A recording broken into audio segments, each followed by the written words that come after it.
What's going on, Internet? Iron Jordan here. So, today I am bringing you guys a rundown of what is in the 2021 Megatins. And you'll have to bear with me here for a second. I couldn't find like a visual representation that wasn't like on Instagram or whatever of what's in the tins. So, we're on Wikipedia, and I can't really be in full screen right now, unfortunately. Uh, so we'll have to put up with these horribly annoying advertisements and some other various things. But what we're going to be doing over the next couple days is I have a lot of content lined up for you guys to watch if you're interested in that kind of thing. Where we're going to be looking at the Megatin and all the cards inside of it. We're going to be hitting mostly just like the big things. We're not going to hit every single card. There's like over 200. So we're going to be hitting the important things, the reprints and the new cards in the Megaton today. And then probably the day after you see this video, so the day after this gets uploaded, there's probably going to be a ban list prediction video. And the reason why we're doing this one first is because I think that in the way that Konami, prints their product and then makes their ban list, I think that the Megaton will influence what is on the ban list and what is not. So let's go ahead and get started. We're going to look. First of all, you've got all the at Innister stuff. This is very, very nice. The at Innister stuff was getting pretty high in price. They're getting reprinted at Ultra, Common, you got Ultra here. So you've got the two big ones. You've got Picari and Achichi, which were secrets that are now going to Ultra, which is very, very nice. You've got Innister Island is here too. Yeah, Innister Island at Ultra Rare. That's super, super good. So this deck's going to be a little bit more affordable. At one point, all of the key cards to this deck, so the Picari, the Achichi, and the Innister Island, were all over $20 a piece. And as somebody who plays this deck in paper, I'm actually very, very happy that all this stuff is getting a reprint so that more people can get access to this deck because it's going to be a sleeper coming up in the next meta after the ban list, depending on what they hit. We also have Sky Striker Ace Rose. This card has one printing in Ultra, so very, very nice to see this card get a reprint. That's very, very nice. Got some more things down here, more at Innister stuff, mostly the extra deck monsters that didn't really need it. Got some more stuff down here. Sorry, I've already looked at these, but I'm trying to find specific things. Shiny Black Sea Squatter is kind of funny. This is a card that is being played somewhat in the B Trooper deck, and it's not even the best option, which is hilarious. We've got Lingaribo. This card was like $5 or $6, I think. So this is really, really nice for your Link decks, for your specifically your Cyburst Link decks. Parallel at Sea. This is getting a secret rare, so this is just straight up a rarity bump. So that's very, very nice. Seems very good. Girsu. This is a big one. So Girsu is the starter for Mech Knights and for Orchest, I think. So this card does a lot. This card was like $25, $30 before the reprint got announced, and now this thing's getting reprinted and it's going to be much cheaper. So that's very, very nice for everybody that wants to play that. Union Driver, this wasn't Ultra, so that's very nice. Ghost Mourner, Moonlit Chill. This is one of the Ghost sister cards, and it's one of the hand traps. I think this card was going for like $20 or $30 before the reprint got announced. It's got an alternate art as well, but I think, is that only Japan? Is that Japan only? Not sure about that. But this card is pretty decent. Like, as far as the hand traps go, it's not one of the most played ones, but it's good. So I think that this card, seeing a reprint's always nice. It's going to be an Ultra, just like all the other Ghost Sisters will be. Animadorn Archosaur. This card is very important. If you wanted to play the Dino list, you had to spend like $60 or $70 a piece on these. You no longer have to do that. The normal print of this card, the secret rare print of this card, is like $30 right now, which is very, very nice. So dinosaurs are going to be more accessible now that they are no longer like super tier 1. Oh, that's nice. Dragon Maid Sheo getting a secret rare print. That's very, very nice. We have Ravenous Crocker Dragon in common is a very nice reprint. Deep Sea Aria, it was a secret rare. This is not going to be a super. That's way more accessible for a lot of people. Heavy Forward, that's a good reprint. Gravedigger's Trap Hole, this is already an ultra rare. It's going back to ultra rare. It's about $15 to $20 right now. We'll see how this affects this. But I think that this is a fantastic reprint. That's the best trap hole card in the game, in my opinion. More added Innister cards at common. These were supers, I think, if I'm not mistaken, already. All the Dogmatica stuff. So they're flipping the rarities of the Dogmatica stuff. So Ecclesia's original print is Ultra, and now she's going to Secret. And then, well, Thea was a common, so he's going to Ultra. Then you have Oh, good lord! You have Fleur de Lis, you have Maximus that were both secrets. Now they're going to Ultra, and then Nadir Servant's down here somewhere as well coming to Ultra, which is very very nice. Vault of Albaz. This needed this. This card is like $28 now, even after the reprint got announced. It's a secret, so very very nice. All the Infernoble stuff, really cool. Maybe I'll try to pick up that deck a little bit. But do do do do do. Sorry, there wasn't like a plan for this. Titanic Glide going to Ultra from Secret. That's very, very nice. This card was getting a little expensive. Nadir Servant, there it is. Nadir Servant coming to Ultra. That's fantastic. All the Infernoble stuff. Melfi's getting reprints. Adamanticators. So Adamanticators, some of their cards are really expensive, and I think some of the ones that are expensive are getting reprinted, which is very, very nice. Punishment's coming to Secret Rare. Very, very, very cool. We've got Shadal Schism. This card needed a printing. It's going to Secret Rare. Most decks only need one of these. This card's like $15. I foresee this dropping quite a bit because most Shadal decks only need one, maybe two of these. Dragon Maid Tiding going to Rare. I don't think it really needed that. Win the Wind Channeler, Prismatic Secret Rare. This card was actually kind of up there in price. I think it was like $15 or $20. This card, very good getting a reprint. It's the best of the Channeler cards because it searches other wind monsters. Now we have Torn Scales. Torn Scales and Stained Greaves getting reprints. Torn Scales definitely needed it. This is very exciting for people that want to pick up the Phantom Knights deck because I think other than this, the deck was actually pretty budget. Moving on to another deck that's actually pretty budget now is Tri Brigade. So Tri Brigade, some of you guys may know, I'm a big Tri Brigade fan. This is my meta deck of choice. Very happy to see all these cards get ultras or secrets. So we've got Nerval going from common to ultra, although he does have an OTS super print. But I think that why would they do that? Nerval, like if they're putting it at ultra, but I'm very happy about this regardless. Karis going to ultra is very, very nice. Fractal going to secret from ultra, very, very nice. All of the virtual world stuff is getting a big rarity bump. You've got secret rares here for Lulu and Lao Lao, and then Gigi and Lily are going to Ultra. So that deck's going to get shiny. And also, I think this is very good for people that want to get into the game at a competitive level because Virtual World is already pretty cheap. It's like under $100 to build the deck now. And these cards coming out at a higher rarity than they are now. I think Lulu is an Ultra right now. And so it going to Secret might push the price down of the Ultra, or just having a second print will make it cheaper in general. And so this deck could really honestly be, if you're looking to get into a meta deck for not that much money, then Virtual World might be your go-to. I like how it wants to translate the page because Konami, because of Yu-Gi-Oh. So yeah, this is actually really really nice. So the Virtual World players who are already playing the deck at low rarity, because most of the cards are commons, from what I understand, most of the cards are commons, so they can now rarity bump their deck and make it a little shinier, and then players that want to get into the game will have access to these cards at a cheaper value, which is very good for everybody. It's always good to have more players playing meta affordably, that if they want to, you know.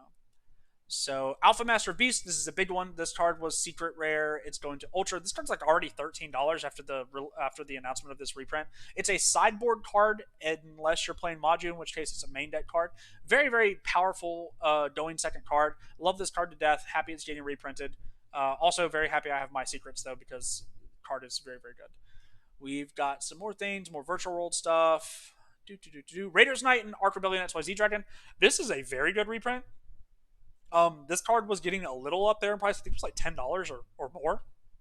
But yeah, this is very very nice. Good to see the Ark Rebellion XYZ. I actually need to pick up these things for my Odd Duatic deck in paper. So very happy to see this. Save me a little bit of money there. I was going to buy it anyway, but now I get to get it cheaper, I guess. Divine Arsenal, AA Zeus, Sky Thunder. This is probably the second or third big hit in the reprint section, aside from Nadir Servant and something that we're going to get to in just a minute, I think. So Zeus is already dropped down to like $35 at the time of recording this video, which is, you can see the time at the bottom of my screen's viewable, so sorry about that. But yeah, no, very nice to see that Zeus is getting a reprint. This is going to be very good for me, as I only have one copy of Zeus right now. So I would like to get more copies of Zeus, so I don't have to move my copy of Zeus around. honestly, I just want to buy another copy of Zeus. That way, I don't have to take the one that's in my. I don't want to take my Tri Brigade deck apart and and like toss the Zeus around in every deck that I play. And so I just want to, I just want to have more Zeuses. Baron Blossom coming to Secret. Excellent. Love to see that. She's going to look very pretty in Secret. The other thing that happened with this is that the Starlights have gone down. The Starlight for Baron Blossom was like $300 the last time I checked, which is maybe like a month ago. And when I checked today, they were like 200. So they're creeping into that price range where they're looking at me maybe getting one. Don't tell anybody because that's it's a very bad financial decision on my part. But looking forward to picking up some secret rares at the very least because I play two of this in my deck. Don't want to shell out the $400 for the prismatics, or I'm sorry for the starlights. I just said it. Tri Brigade Rudel. Finally, this card is foil. You love to see it. Love to see it. No more commons in my extra deck. Thank you. Then Charade coming to Ultra, just making it cheaper for people who.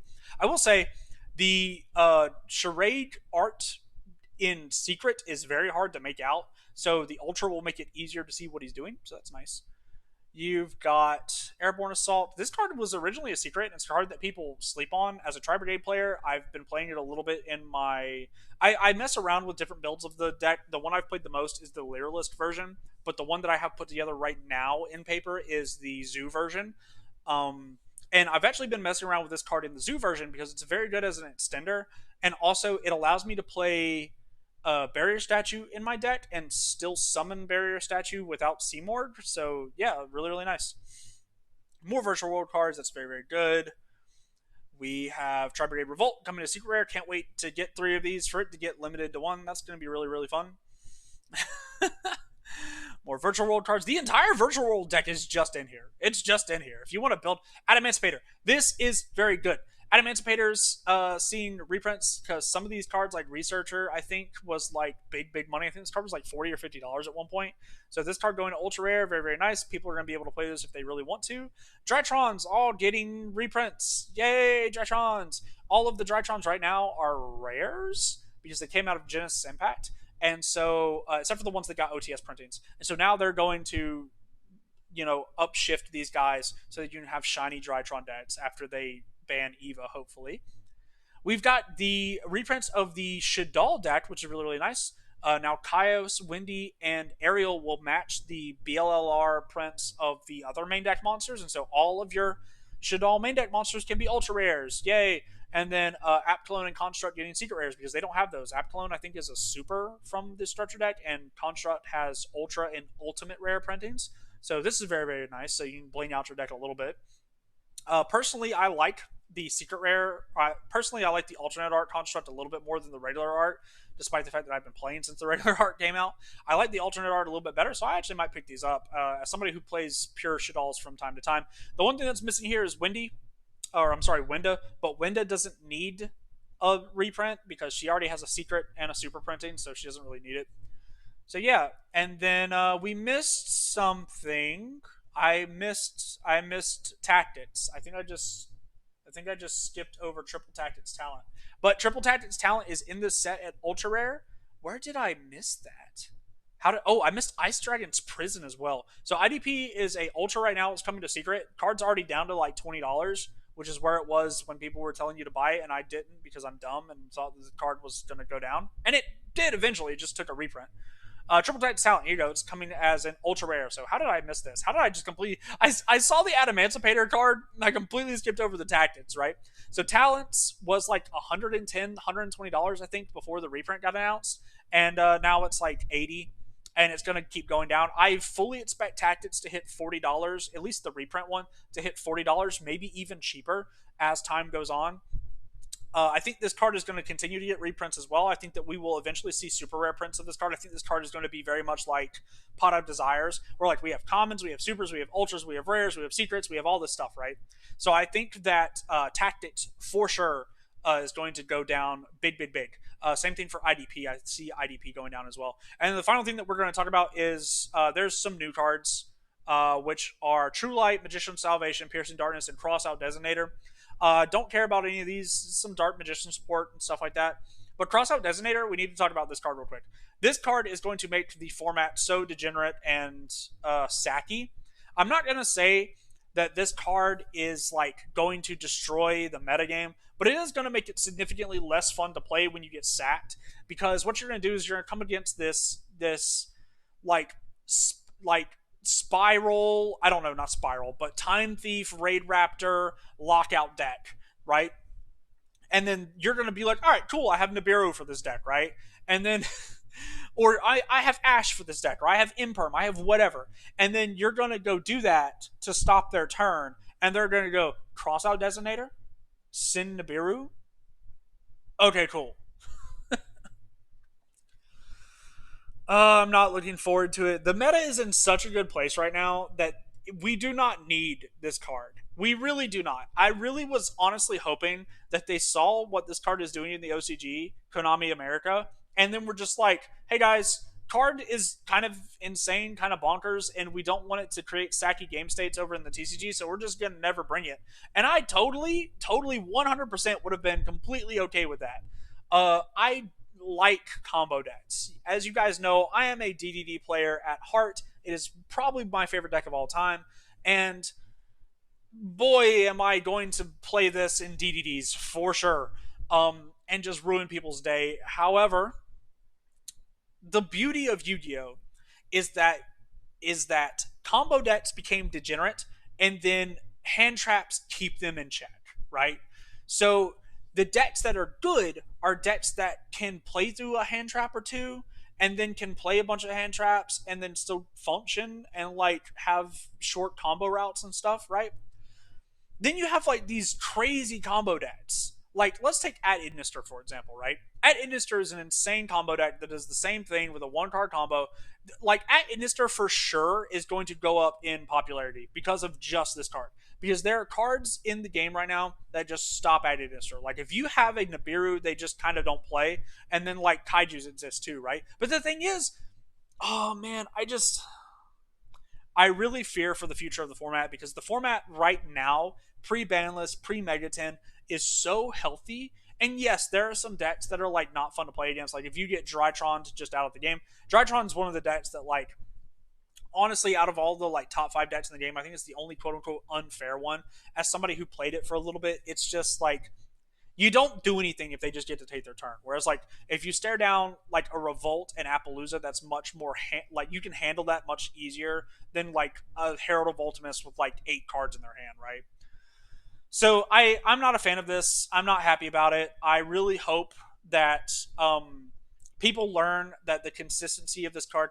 People are like, I'm talking about. I'm seeing people talk about playing like Designator of the Mark or whatever to negate this card or to change this card's target. And it's like, come on, guys. First of all, combo decks are gonna have to see this to not just get. Yeah, it's part of the reason why I think that Call By is going to get banned for sure, and I think a lot of people are in the same boat. But this card is going to change the way that Yu-Gi-Oh is played for a little bit, and I'm not looking forward to it. So hopefully it doesn't do anything too insane. It won't make those decks better. It'll just make them sackier. Is honestly all I'm saying, because the combo decks will still lose the same things they lose to, but they will every once in a while have one of these to stop you stopping them, if that makes sense. So get ready for that. Be prepared for that. This is definitely going to change the way that the game is played for just a little bit. But other than that, I'm going to stop talking your head off. I hope you guys enjoyed the video. Be tuned in tomorrow for the ban list prediction video. I'm going to do it a little bit differently than everybody else does it. Hopefully you guys enjoyed that as well. And I'll see you then.